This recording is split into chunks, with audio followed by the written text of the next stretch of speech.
Sono Bonsi Veronica, ho 40 anni, sono nata a Ferrara ma da 13 vivo a Rovigo e gli ultimi 4 a San Martino di Venezia.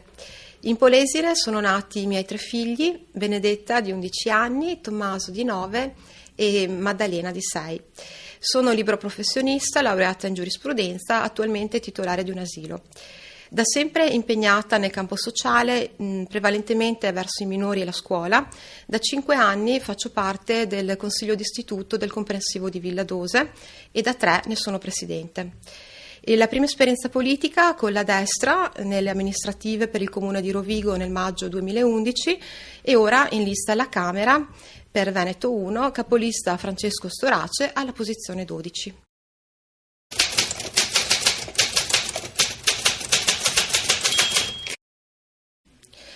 Negli ultimi mesi ho raccolto i drammi di tante ragazze che a causa della crisi economica hanno perso il lavoro o non trovano lavoro. Incontrerei queste donne per farmi carico della loro riqualificazione professionale, riconoscendo nel lavoro femminile un motore pulsante dell'economia polesana e impegnandomi nelle politiche che concilino i tempi della famiglia e i tempi del lavoro.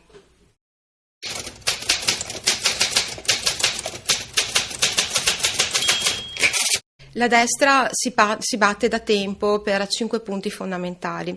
Il primo, l'introduzione della preferenza nazionale, prima gli italiani nell'assegnazione delle case popolari, i posti agli asili e i servizi pubblici.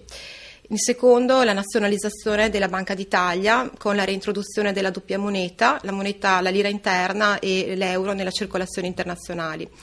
Al terzo, l'eliminazione delle politiche vessatorie di Equitalia. Al quarto, l'abolizione dell'IMU con l'istituzione di un mutuo sociale che permetta anche ai precari di ottenere una casa di proprietà.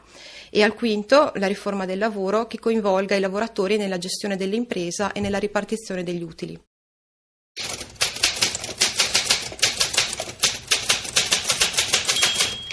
Sono una persona di buona volontà prestata alla politica. Se venissi eletta mi continuerei ad impegnare verso il sociale ed in particolar modo per le fasce più deboli.